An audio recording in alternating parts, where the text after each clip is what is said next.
In today's video, we're going to be talking about Stardoll and basically how Stardoll was the blueprint for the it girls of today. Yeah.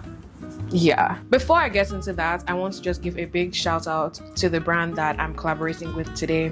Honestly, I've known about Luisa for a very long time. I've had some jewelry from them that have lasted me like a really long time. And so when they reached out for this video, I honestly was very excited because I really do love Luisa. So I am wearing two lovely pieces from them, this necklace and these earrings. I like the fact that their jewelry is trendy, chic, dainty, and elevated. Also really like how they're hyperallergic, because if you guys don't know, my ears are actually really sensitive. I feel like nowadays trying to get such great quality really is so hard and it's so expensive. But what I like about Luisa is the fact that they are pretty budget friendly. Their pieces start from about $39, and honestly nowadays, bro, businesses be charging an arm and a leg just to breathe. I also really like the fact that they are carbon neutral and that Luisa just cares a lot about the environment. In the climate that we live in right now, let me just tell you, we don't even know where we're going to be in the next few years. So I just appreciate it when brands make that extra effort to ensure that they are contributing positively to the climate that we're currently in. I'll leave a link to go shop in the description box, so definitely go check them out. Let's get into the video.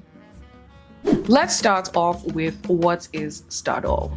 So Stardoll is a paper doll website that was really popular back in the 2010s, and it was popular amongst kids, teenagers, preteens, and everyone in between. It was essentially one of the biggest online communities at the time, and nowadays everyone says how preteens don't really have a safe space on the internet because all the worlds are just merged into one. There's not really that much regulation on like TikTok, YouTube, and all these different places, and I feel like my little cousins and the kids around me, I don't think they're as involved with all these online websites as we were when we were kids. It literally just felt like a time where girls could be girls. Stardoll back then was really a safe space for kids, preteens, teenagers to really just be in their own ecosystem and to meet new people, create, and also just explore their own personal styles, whether it's through makeup, styling, fashion, home decor, literally everything that you can think of. I feel like Stardoll was able to give you that avenue to express yourself in that digital world. On Stardoll, they essentially had a class system. So the order goes a regular member and then superstar and then royalty. I was so obsessed with Stardoll, you guys. And like, I would beg my parents all the time to be a superstar on Stardoll and to give me their credit card so I could pay for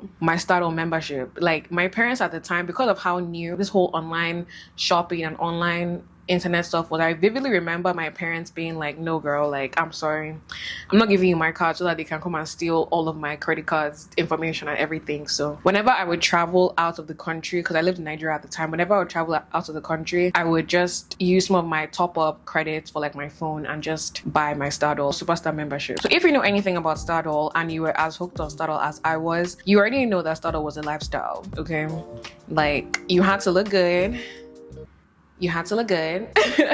Whether that was exploring different aesthetics, goth, emo, Y2K, girly girl, cottagecore, whatever you wanted with Stardoll. Like, they had Star Plaza and they really did cater to a lot of different aesthetics in there. Even though everybody always says that, you know, you grow up and not everything that you like is what sticks with you for the rest of your life, I believe that's true. But then I recently logged into my Stardoll and I saw like some elements of how I dressed and how my apartment looked and everything, and I was just like, wow girl, like, you've always had good taste. And I really liked the fact that, yeah, like, Stardoll really did cater to a bunch of different people. I liked how Stardoll was able to give you the option to explore your own personal style, whether that was emo, goth, Y2K, cottagecore, fairycore, all the cores that you can think of. For example, if you were like emo, the girls be having like the side bangs, the dark makeup, the piercings, and all of that. If you were like a girly girl, you'd be shopping at Pretty in Pink. Like, I remember that shop so well.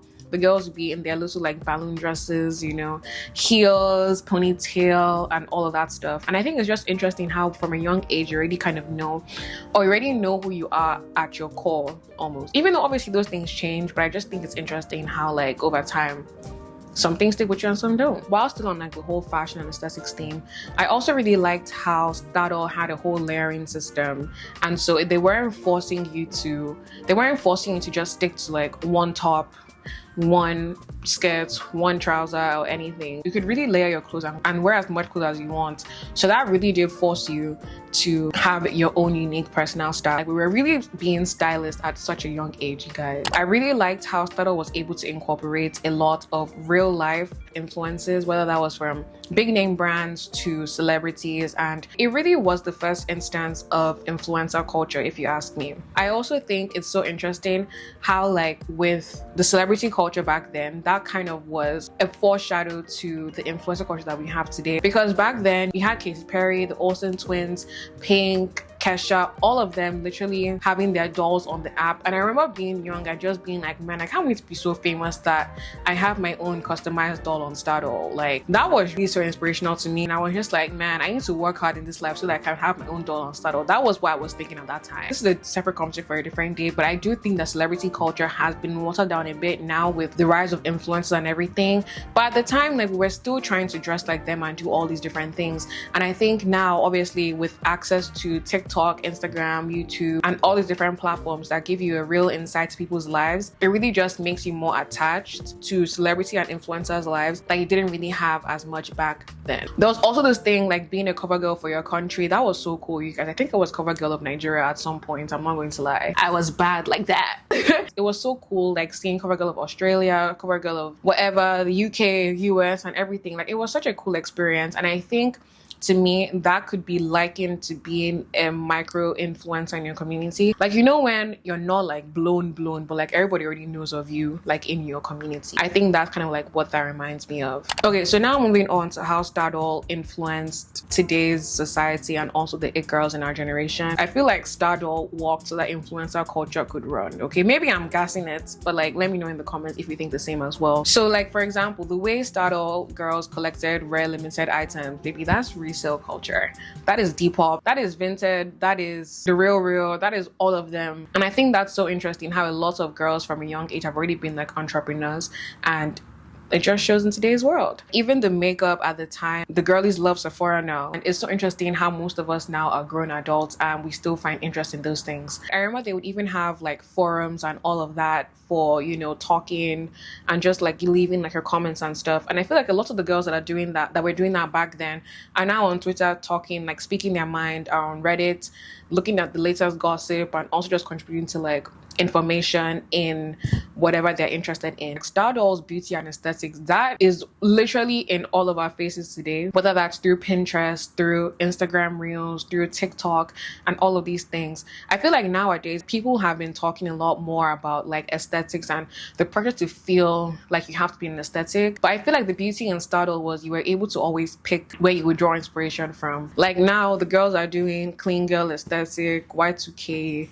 Brat, Barbie, and all these things. And I feel like those were stuff that we did when we were on Stardoll. And it's interesting how those kind of things like just become a cycle and just repeat themselves so often. Even the idea of customizing a digital version of yourself, that's literally what we do today with like avatars and VR fashion and curated Instagram feeds. We literally build our own personas online and on the internet, and I'm just interested to see how they're channeled in different ways. We were literally out there dressing up our dolls for runways, red carpets, all of these different things, and I feel like we see that today.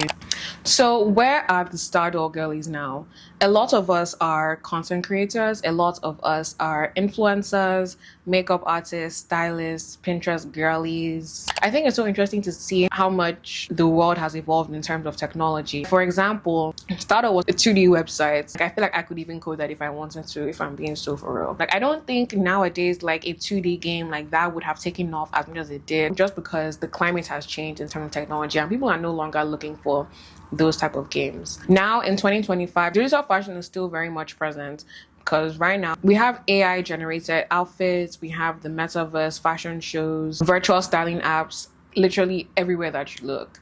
So it's interesting to see how much technology has come a long way ever since that era of time. We went from Stardoll to Tumblr to Pinterest, if you ask me, because I think that was my pattern as well. We're now doing Pinterest boards, running fashion TikToks, doing fashion commentary, and just overall setting in real life. I just find it interesting how Stardoll did shape our generation and why today a lot of us are influenced and obsessed with fashion, digital marketing, aesthetics, and all of that stuff. We're literally doing what Stardoll taught us back then, creating outfits and aesthetics through pixels. Whenever you go on Pinterest, you go on TikTok, you go on all your different social media apps today, I want you to realize that all of these people, or most of these people, were doing exactly what you were doing back then, creating outfits, styling them, and making it personal to you. So let me know in the comment section what your Stardoll aesthetic was, because I'm so curious. What kind of Stardoll girl were you, and what aspects of Stardoll did you really like when you were playing the app? Was it the fashion? Was it makeup? Was it selling stuff? And yeah, just like, let me know what you guys think. Definitely check out Luisa Jewelry, you guys. Their jewelry is so great. I'll leave the link in the description below. And yeah, keep styling, keep creating, and keep being you. Period. Period. Bye. When they say she get it from her